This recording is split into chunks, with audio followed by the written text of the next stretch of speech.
Mėly broliai ir seserys Jėzuje Kristuje, būkite pasveikinti. Sekmadienį švęsime Jėzaus pašventimą ir Marijos įvedybas. Ši diena, ši šventė minima, švenčiama visuomet vasario 2 dieną. Šiais metais vasario 2 yra sekmadienis, todėl turime ypatingą progą minėti ir švęsti. Įvadiniai žodžiai bus iš apaštalo Pauliaus laiško Galatams, 4 skyriaus 4 eilutės. Bet atėjus laiko pilnatvei, Dievas atsiuntė savo sūnų, gimusį iš moters, pavaldų įstatymui. Šventoji Evangelija yra iš Evangelijos pagal Luką, 2 skyriaus nuo 22 iki 32 eilutės. Pasibaigus Mozės įstatymo nustatytoms apsivalymo dienoms, Juozapas ir Marija nunešė kūdikį į Jeruzalę paaukoti viešpačiui.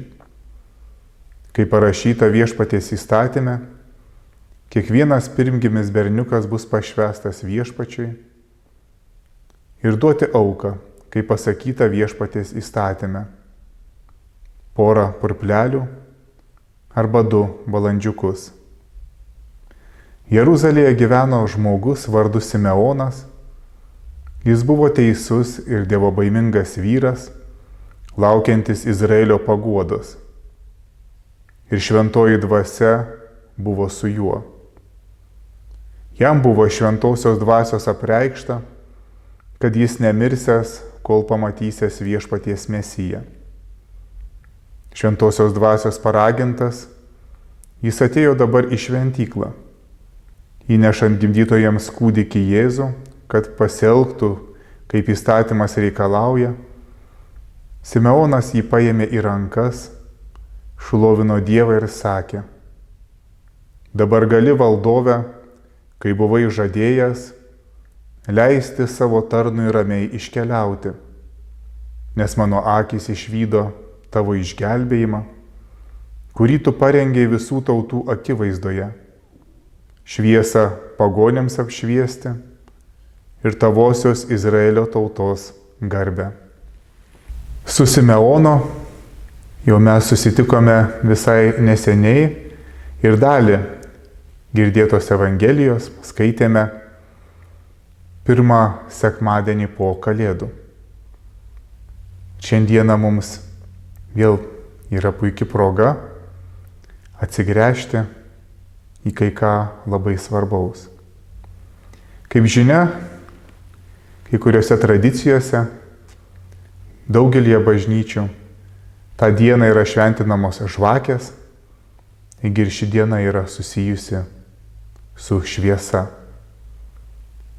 Advento, Kalėdų laikas, 3 karalių laikas, kuris kaip tik ir yra dar kalėdinis laikas, yra toks šviesus metas. Šviesa ateina į pasaulį. Mes laukiame Kristaus gimimo, džiaugiamės Kristaus gimimu, apmastome jo, kaip skleidžiasi jo dieviškumas, kaip jo žmogiškume, jam esant tarp mūsų, kaip žodžiu, darbu, stebuklais, kaip visi pamato, ima matyti, kad štai Dievas jau yra tarp mūsų. Po šio laiko mes jau lauksime kitko ir jau skaičiuosime laiką iki gavėnios, iki Kristaus kentėjimo. Ir tame apmąstyme mes nesame našlaičiai, tame apmąstyme mes nesame nežinioje. Mes prisimename, kad šviesa jau yra tarp mūsų. Ir Simeono žodžiai: dabar gali, valdove, kai buvai žadėjęs, leisti savo tarnui ramiai iškeliauti, nes mano akys išvydo tavo išgelbėjimą, kurį tu prirengei visų tautų akivaizdoje, šviesą pagonims apšviesti ir tavosios Izraelio tautos garbę. Akys leido išvysti išgelbėjimą.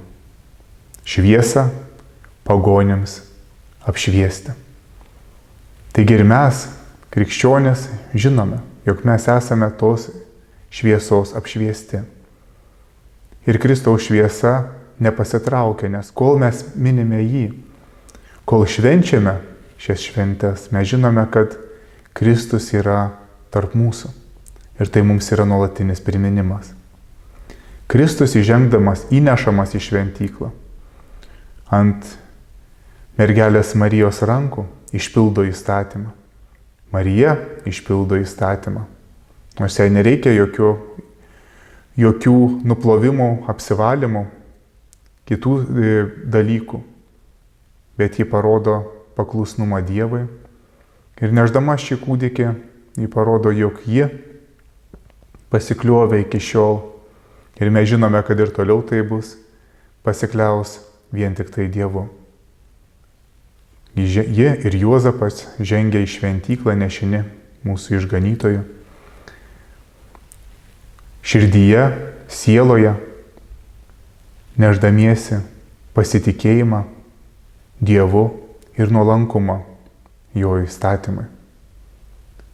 Mes taip pat esame mokinami pasitikėti viešpačiu ir rodyti nuolankumą. Nes jis sako, aš esu romus ir nuolankios širdies. Pats viešpats parodė nuolankumą, kad nusilenkė ir tapo žmogumi. Ir jeigu senojoje šventykloje degė menorą, žvakidė, mes sakytume šviestuvas, septynšakis šviestuvas, jis buvo skirtas aukojimo vietai apšviesti. Dabar mūsų bažnyčiose dega žvakės, mes jau turime kitokių apšvietimo priemonių, galime melstis šviesoje ir jau pagaliau daugelyje vietų, netgi ir žiemą, kada šaltesnės žiemos ir šilumoje, tačiau altorijoje mes turime žvakeles. Altoriaus žvakę, Velykų žvakę, kai kuriuose parapijose, kaip Tauragės bažnyčioje mes turime altorijoje priekyje 2 menoras. Tai mums nuolatinis priminimas, kad Kristus šviesa yra tarp mūsų. Ir aš pats apie savo tikėjimą mąstydamas ir jūs kviečiu, žengiant į šį sekmadienį, paklausti, ko aš labiausiai trokštu, ko aš labiausiai noriu, ką aš noriu pamatyti, patirti, kas man gyvenime svarbiausia. Ir jeigu tavo atsakymas, ir jeigu mano atsakymas yra ne Kristus, mes turime sustoti ir daug ką apmąstyti maldoje, lydimi Dievo žodžio, apmąstyti savo gyvenime. Ypatingai maldoje, giesmėje, eidami Kristaus kūno ir kraujo sakramento prašyti viešpaties, kad jis mums apšviestų mūsų gyvenimą ir leistų mums pamatyti pačiu save ir suvokti, kokią dovaną išganimo jis yra mums dovanojęs. Apie Simeoną, ilgai laukiantį Jėzaus, ilgai laukiantį Mesijo, šviesos, jau nuo ankstyvųjų bažnyčios laikų sklido pačios įvairiausios legendos. Kaip ten būtų, kiek jis laiko laukia. Bet jis laukia ir šventoji dvasia apreiškė, jis atpažino. Ir kai jis pamatė kūdikį, jam jau nieko nebetrūko. Ir Simeono giesmė krikščionijoje yra tapusi sena tradicija, kaip paskutinė dienos malda, paskutinė dienos giesmė. Juk mes visi, baigdami dienos darbus, eidami poilsio, mes atsisveikiname su praėjusia diena bet visuomet yra tikimybė, kad atsisveikiname ir su šiuo praeinančiu pasauliu. Kai kuriuose bažnyčiose ši malda, ši giesmė yra giedama priėmus Kristaus kūno ir kraujo sakramentą. Ta mintis yra ta pati, kad jau nieko netrūksta. Viskas išsipildė. Šviesa šviečia, gyvenimas atėjo, išganymas jau įvykęs. Mes galime ilsėtis. Kol čia keliaujame, mes ruošiame, kaip mūsų giesmė sako, klojame savo guolį amžinybėje, savo poilsiui. Pirma mirčiai, tada prisikėlimui, buvimui su viešpačiu. Ir tik tai Kristaus artybėje, jo šviesoje, mes galime tikrai tą guolį gerai pasikloti. Minėkime Simeoną, Mariją, Juozapą.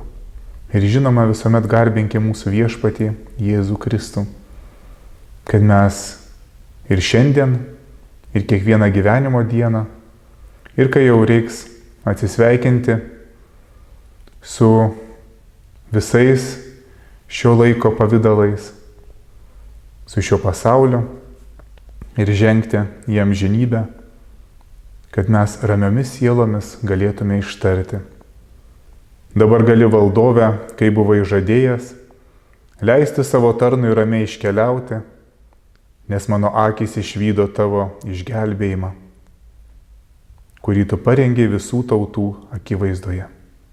Šviesą pagonims apšviesti ir tavosios Izraelio tautos garbę. Viešpats te laimina jūs visus. Amen. Su Dievu.